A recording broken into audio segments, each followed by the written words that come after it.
여룻바알의 아들 아비멜렉이 세겜에 가서 그의 어머니의 형제에게 이르러 그들과 그의 외조부의 집에 온 가족에게 말하여 이르되 청하노니 너희는 세겜의 모든 사람들의 귀에 말하라.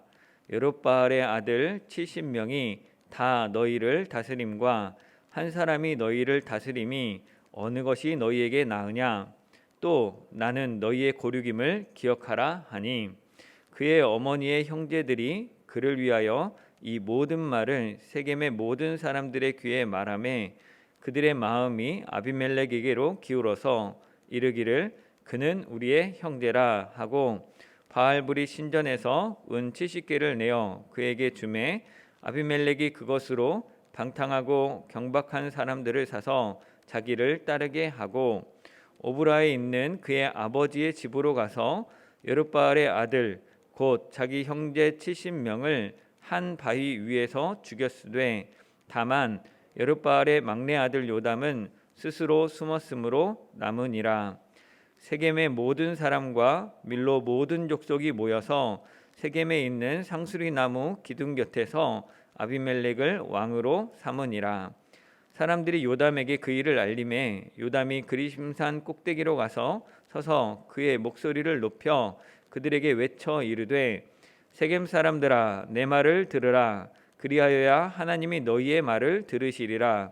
하루는 나무들이 나가서 기름을 부어 자신들 위에 왕으로 삼으려 하여 감람나무에게 이르되 너는 우리 위에 왕이 되라 하매 감람나무가 그들에게 이르되 내게 있는 나의 기름은 하나님과 사람을 영화롭게 하나니 내가 어찌 그것을 버리고 가서 나무들 위에 우쭐대리요 한지라. 나무들이 또 무화과 나무에게 이르되 너는 와서 우리 위에 왕이 되라 하매 무화과 나무가 그들에게 이르되 나의 단 것과 나의 아름다운 열매를 내가 어찌 버리고 가서 나무들 위에 우쭐대리요 한지라. 나무들이 또 포도나무에게 이르되 너는 와서 우리 위에 왕이 되라 하매 포도나무가 그들에게 이르되 하나님과 사람을 기쁘게 하는 내 포도주를 내가 어찌 버리고 가서 나무들 위에 우쭐대리요 한지라. 이에 모든 나무가 가시나무에게 이르되 너는 와서 우리 위에 왕이 되라 하매 가시나무가 나무들에게 이르되 만일 너희가 참으로 내게 기름을 부어 너희 위에 왕으로 삼겠거든 와서 내 그늘에 피하라. 그리하지 아니하면 불이 가시나무에서 나와서 레바논의 백향목을 사를 것이니라 하였느니라.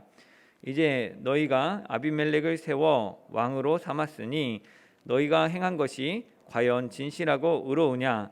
이것이 여룻바알과 그의 집을 선대함이냐.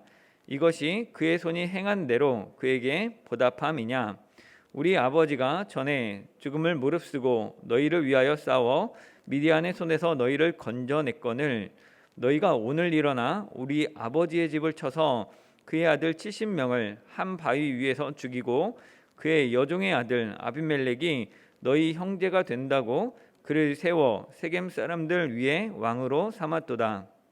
만일 너희가 오늘 여룻바알과 그의 집을 대접한 것이 진실하고 의로운 일이면 너희가 아비멜렉으로 말미암아 기뻐할 것이요 아비멜렉도 너희로 말미암아 기뻐하려니와 그렇지 아니하면 아비멜렉에게서 불이 나와서 세겜 사람들과 밀로의 집을 살을 것이요 세겜 사람들과 밀로의 집에서도 불이 나와 아비멜렉을 살을 것이니라 하고 요담이 그의 형제 아비멜렉 앞에서 도망하여 피해서 브엘로 가서 거기에 거주하니라. 아비멜렉이 이스라엘을 다스린 지 3년에 하나님이 아비멜렉과 세겜 사람들 사이에 악한 영을 보내심에 세겜 사람들이 아비멜렉을 배반하였으니 이는 여룻바알의 아들 70명에게 저지른 포악한 일을 갚되 그들을 죽여 피 흘린 죄를 그들의 형제 아비멜렉과 아비멜렉의 손을 도와 그 형제들을 죽이게 한 세겜 사람들에게로 돌아가게 하심이라. 우리 56절 57절 읽겠습니다. 아비멜렉이 그의 형제 70명을 죽여 자기 아버지에게 행한 악행을 하나님이 이같이 갚으셨고 또 세겜 사람들의 모든 악행을 하나님이 그들의 머리에 갚으셨으니 여룻바알의 아들 요담의 저주가 그들에게 응하니라. 아멘. 네, 오늘 우리가 읽은 사사기 9장은 그동안 우리가 봤던 6장부터 나왔던 기드온 이야기의 좀 후속 에피소드 같은 느낌이 듭니다. 기드온이 어떻게 사사를 했고 어떤 일들을 했는지를 쭉 배웠다면 그 이후에 기드온 다음에 어떤 일들이 일어났는지 그 뒷이야기를 해주는 것이죠. 기드온의 아들 아비멜렉이라는 사람이 오늘 나와서 왕이 되었고 또 그 안에서 어떻게 왕이 되면서 또 어떤 갈등을 겪고 결국 어떤 죽음을 맞게 되는지를 보여주는 것이죠. 이 과정을 통해서 맨 마지막에 말한 것처럼 하나님이 아비멜렉의 악행을 갚으시고 또 세겜 사람들의 모든 악행을 하나님이 그들의 행한 대로 그들의 머리에 갚으셨다는 그 섭리를 말씀하고 있는 것이기도 합니다. 9장은 크게 세 부분으로 나눠서 이야기를 이해할 수 있는데 먼저 1절부터 6절까지는 기드온이 처백에서 나왔던 아비멜렉이 그 신분의 그 한계에도 불구하고 어떻게 왕이 되었는지를 보여줍니다. 그 다음 7절부터 21절에서는 아비멜렉의 배다른 동생 70명 형제 중 다 죽고 마지막 남은 그 막내 동생인 요담이 아비멜렉과 세겜 사람들에게 나무의 이야기, 나무 우화를 예로 들면서 지금 이 세겜 사람들이 아비멜렉을 왕으로 삼은 것이 과연 진실하고 의로운 일인지 아닌지 그리고 하나님 앞에 어떻게 해야 할 것인지를 두고 보라고 이렇게 경고하는 이야기를 합니다. 그리고 마지막 22절부터 57절까지는 실제로 하나님이 그 역사 가운데 개입하셔서 하나님 악한 영을 그들 세겜 사람과 아비멜렉 사이에 보내서 서로 충동함으로 갈등하게 하고 결국 그것들을 통해서 어떻게 요담이 말하는 대로 어떻게 망하는지 서로가 서로를 죽고 죽이는 일을 하는지를 보여줍니다. 이 이야기의 가장 첫 번째 그 핵심이 된다고 할 수 있는 첫 번째 단락을 좀 보면 아비멜렉은 지금까지 사사기에 나왔던 다른 사사들과는 전혀 다른 방식으로 지도자가 된 것을 알 수 있습니다. 그동안은 하나님께서 고통하는 이스라엘 백성들을 보시고 하나님께서 세우신 그 사사, 지도자가 서서 그 나라를 구원하는 일, 그 민족을 구원하는 일을 했습니다. 그런데 이번에는 아비멜렉은 자기 스스로 음모를 꾸미고 새를 모아가지고 아주 폭력적인 방식으로 스스로 권력을 잡은 것입니다.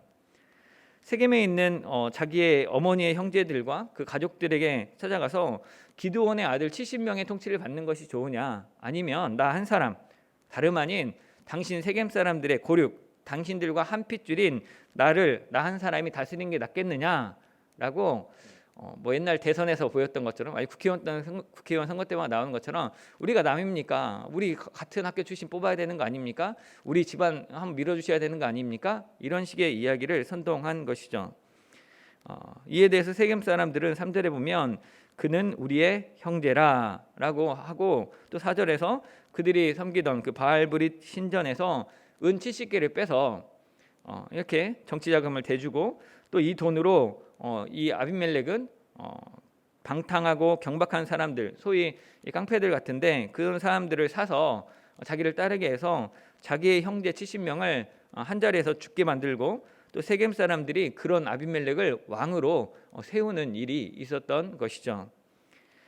아비멜렉이 벌인 이런 끔찍한 사건처럼 이전에 새로 없었던 새로운 악은 어느 날 갑자기 이 악한 사람이 나타나서 일으킨 것 같다고 우리가 판단을 하고 막 뉴스 매스컴에서 떠들어대고 하지만 사실은 그런 악은 어느 날 갑자기 만들어지는 것이 아니라 그런 배경 가운데서 만들어지는 서서히 잉태되고 무르익어서 결국 어떤 한 사건 한 사람을 통해서 드러나는 것임을 생각해 볼 수 있습니다.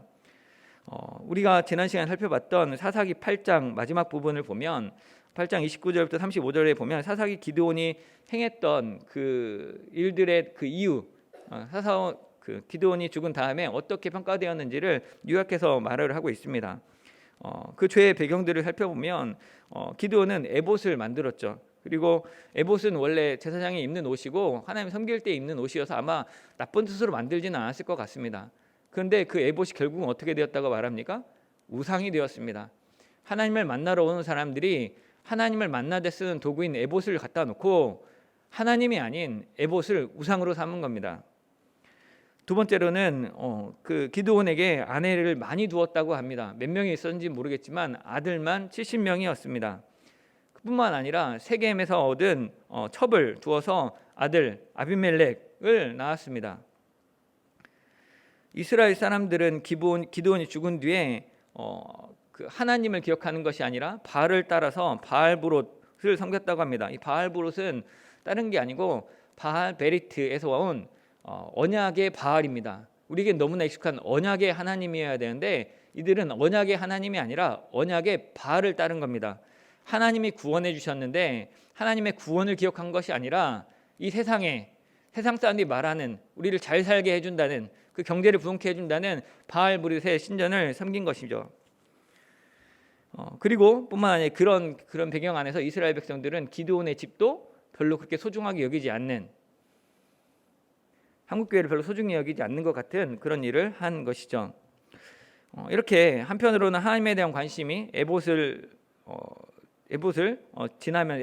만든 걸 지나면서 의도치 않게 우상화가 되었고, 또 다른 한편으로는 하나님에 대한 관심 자체를 잃어버리고 하나님 베풀어 주시는 은혜들을 잊어버리고 세상이 부유함을 약속해 주신 우상 바알브롯에게 관심이 쏠리는 그 상황에서는 사실 더 이상 하나님의 자녀, 하나님의 백성이라는 정체성을 이스라엘이 가지고 있지 못했다는 것이죠. 또한 기드온의 그 아내들도 생각해 보면 아마도 그 당시 고대 사회, 우리나라도 뭐 구한 말기나 이런 걸 보면, 아니면 여러 왕들을 보면 당연히 아내가 여러 명 있을 수도 있겠구나라고 생각할 수도 있지만, 그리고 그 몇천 년 전 시대니까 이 기드온에게 여러 아내가 있어서 아들을 많이 두는 것이 참 그럴 수도 있겠다라고 수긍도 되지만, 하지만 이것이 철저하게 하나님 보시기에 선한 일이 아니었음이 또 다른 갈등을 만들어내는 원인이었음이 우리가 알 수 있는 것이죠. 그래서 그 안에서 기드온의 아내들의 자녀 70명과 또 첩의 아들 아비멜렉의 차이, 이 신분의 차이, 또 그 갈등, 이런 것들이 결국 그 아비멜렉이라는 이름도 생각해 보면 아비멜렉은 나의 아버지는 왕이시다는 거죠. 나의 아버지는 멜레크, 왕이시다라는 강조인데, 내 아버지가 왕이라고 자꾸 자랑스럽게 막 어머니가 이름을 줬든지 아니면 본인이 그렇게 스스로 일컫고 다녔든지 간에 그걸 강조한 걸 보면 그냥 열등감이 있었겠구나, 뭔가 억울한 일이 있었겠구나 짐작이 된다는 것이죠. 그래서 이 아비멜렉이 그 형제들과 같이 잘 지낼 수가 없었고, 저것들 내가 반드시 죽인다, 너네가 아비멜렉 여룻바알 기드온의 아들이라고 그렇게 뻐기고 다녀? 내가 가만두지 않겠어라고 복수의 칼을 간 게 아닌가라는 생각이 듭니다. 그래서 사실은 같은 아버지를 둔 형제이지만 전혀 다른 사람, 나와는 부류가 다른 사람, 나를 압제하고 나를 무시하는 사람, 그래서 내가 싸워야 될, 내가 없애야 될 적들로 인식한 거죠. 우리 식구가 아니라, 같은 하나님 백성이 아니라 내가 죽이고 제거해야 된 적이라고 인식하게 됐다는 것이죠. 분명히 기드온은 자기가 할 수 있는 한 진실하게 하나님의 부르심을 받아서 여룻바알이란 별명으로 바알과 싸웠다라고, 그 당시에 그 시대를 거스르는 하나님 나라의 하나님의 사람의 그 가치와 용맹을 보여줬던 사람이었지만, 정작 자기가 행했던 일들이 거꾸로 이스라엘 백성들로 하여금 우상에 빠지게 만드는, 하나님을 비교하게 만드는 일을 했고, 또 자기 주변에서 일어나는 일, 자기 가정의 일 때문에 결국 이스라엘을 큰 혼란과 큰 이렇게 절망에 빠지는 일들을 하게 만든 것이죠. 물론 그 아비멜렉은 기드온처럼 전 민족의 온 이스라엘의 지지를 받지는 못한 것으로 보입니다. 세겜 사람들만이 그저 우리 가족이니까, 우리 친척이니까라고 세겜 상수리나무 옆에서 왕으로 세웠을 뿐입니다. 그리고 이 끔찍한 왕자의 난에서 목숨을 건진 막내 동생 요담에 의해서 이 세겜과 아비멜렉의 그 악한 의도의 결집이 서로를 기뻐하지 못하게 할 것이다. 그리고 오히려 결국은 서로를 망하게 할 것이다라고 예고하게 되었습니다. 이 성경에 보면 겨우 이 아비멜렉의 집권은 3년여인 것 같습니다. 3년 뒤에 23절에서 말하듯이 하나님이 아비멜렉과 세겜 사람들 사이에 악한 영을 보내심으로 결국 망하게 되는 것을 보여줍니다. 오늘 말씀을 묵상하다 보니 우리가 살고 있는 이 대한민국 또 국제 정세 가운데 갈등하는 모습들이 여러 번 생각이 났습니다. 지금 온 국민의 관심은 코로나와 또 대선에서 어떤 후보를 뽑아야 할까입니다. 이것을 보고 있으면 마치 나라가 두 쪽 난 것 같습니다. 믿는 자 안에서도 서로 주장하는 내용과 그 근거들이 달라서 다투고 비방하는 일이 점점 빈번히 일어나기도 합니다. 또 우크라이나를 두고 러시아의 강력한 그 행위가 미칠 그 전 세계적 위협 역시도 그 일에 대한 이익과 손해를 평가하느라고 바쁩니다. 그래서 한쪽에서는 어떻게 할까 걱정을 하고 한쪽에서는 겉으로 기뻐하지 못하지만 속으로 쾌재를 부르는 사람도 있는 것 같습니다. 이 문제들을 놓고 우리 교회도 우리 온 성도들도 같이 여러 번 기도해 왔지만 이 일이 어떻게 될 것인지 또 그 결과에 따라 어떤 어려움을 당하게 될지 참 걱정도 되고 또 제발 주님의 은혜로 이 위기를 넘기기를 그 어느 때보다 기도하게 됩니다. 하지만 제가 말하고자 하는 것은 그 어떤 특정한 결과가 선이다 악이다 판단하기 이전에 오늘 사사기 9장에서 아비멜렉에 의해 진통을 겪는 이 악한 일이 그저 어느 한순간에 튀어나온 악이 아니라 그런 배경이 있었음을 다시 한번 기억하자는 것입니다. 우리도 우리 역사 가운데 하나님이 주신 큰 은혜와 부흥을 경험했습니다. 이 자리에 항상 새벽에 나와서 기도하시는 권사님들의 기도의 자리가 그때부터 시작되었으리라 생각합니다. 하지만 우리도 우리 안에 있는 문제들을 알고 있습니다. 에봇을 우상화하는 것처럼 하나님을 섬기려는 교회가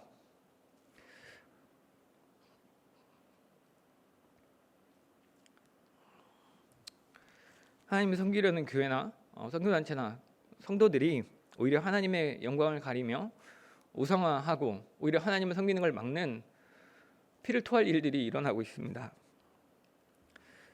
하나님께 쓰임받는 사사였지만 정작 그 삶은 여러 아내를 두고 첩까지 두는 그 당시 문화에 흠뻑 젖어버렸던 기드온처럼 우리 목회자들 또 장로님 집사님들 권사 직분자들이 혹여 세상에 같이 함몰되어 있지는 않은지, 그래서 이 세상에서는 문제가 되지 않지만 우리가 행한 것들이 이 사회에 괴물 같은 악인 정치인들이 나타나고 사람이 사람의 죽음을 아무렇지도 않게 여기는 그런 일이 일어나는 것은 아닌가 하는 생각이 듭니다.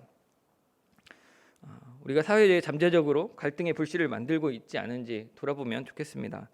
그래서 우리가 깨어 분별하며 경계해야 할 것은 어느 한 후보가 하나님의 사람이다라고 특정 짓는 것보다 대통령 선거가 더 이상 편가르거나 나라를 분열시키는 일이 아니라 정말 국민과 나라를 위해서 안전과 비전을 제시할 수 있는지, 이게 말뿐이 아니고 정말 실현 가능한지 이 부분을 같이 검토하고 오히려 이것들을 통해서 나라가 하나로 그 비전 아래 함께 통합되었으면 좋겠다는 것입니다.